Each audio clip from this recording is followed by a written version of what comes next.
श्री स्वामी समर्थ। चातुर्मास अत्यंत 4 महिने सुंदर असलेला काळ आहे।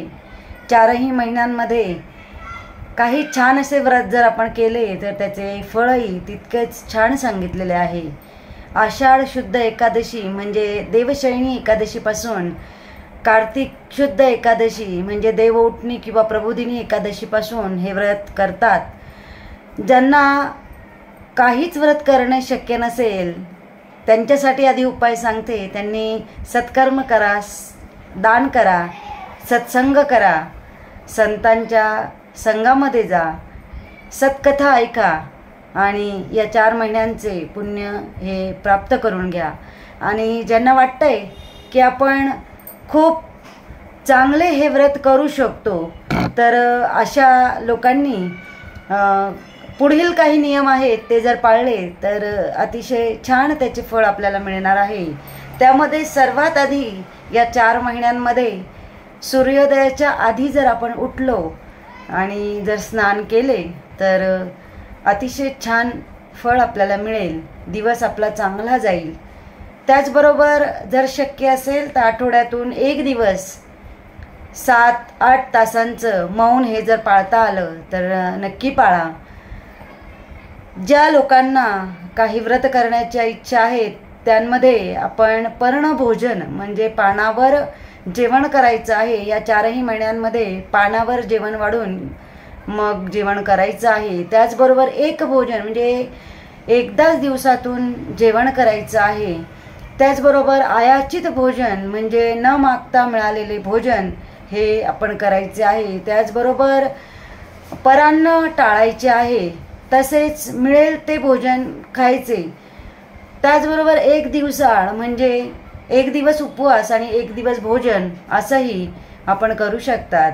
त्याचबरोबर जर अखंड दीप या 4 महिन्यात आपल्या देवाजवळ जर लावता आला तर नक्की लावा। बरेच लोक आपल्या आवडीचे पदार्थ या 4 महिन्यांमध्ये सोडून देतात। जर ते सोडता आले तर नक्कीच त्याग हा फार महत्त्वाचा आहे आणि त्याचेही फळ फार सुंदर आहे। जर अजून काही गोष्टी करायच्या आहेत त्यामध्ये लसूण, कांदे, वांगे हे 4 महिने खाऊ नका, मांसाहार खाऊ नका, मसूर डाळ, पांढरा पावटा, निर्बीज म्हणजे ज्यात बीज नाही असे फळ, मुळा, बोरे, आवळे, चिंच हे पदार्थ 4 महिने टाळावे। पलंगावर झोपायचं नाहीये, जमिनीवर झोपायचं। त्याचबरोबर आपण सूर्योदयाच्या आत आंघोळ करून आपला एक आराध्य म्हणजे कुलस्वामिनी असेल किंवा देवी असेल किंवा महादेव असतील यांची पूजा, यांचे स्तोत्र हे म्हणायचे आहे। त्याचबरोबर गोपद्म व्रत या 4ही महिन्यांमध्ये केलं जातं, त्याची माहिती घेऊन ते विधिवत करावं।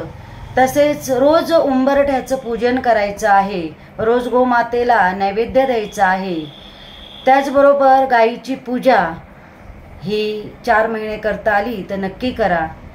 गायीच्या दुधापासून जे पदार्थ बनवले जातात, दूध, तूप हे या 4 महिन्यांमध्ये नक्की सेवन करा। सेंधव मीठ या 4 महिन्यात नक्की खा। त्याचबरोबर काही लोक हे पंचामृत म्हणजे 5ही पदार्थ हे 4 महिन्यात टाळतात।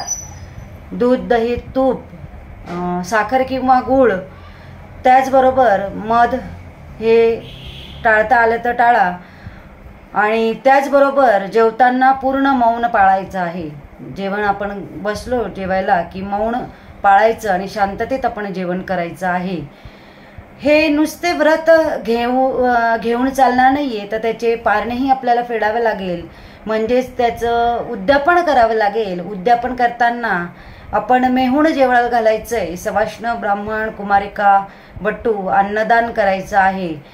शक्य असेल तर आपल्या परिस्थितीनुसार सर्वांना कपडे घ्यायचे किंवा वस्त्रदान जे शक्य आहे ते करायचे आहे, दक्षिणा द्यायची आहेत। आणि शक्य असेल तर आपण जे व्रत पाळले त्या संदर्भात काही दान करता आलं तर नक्की करा।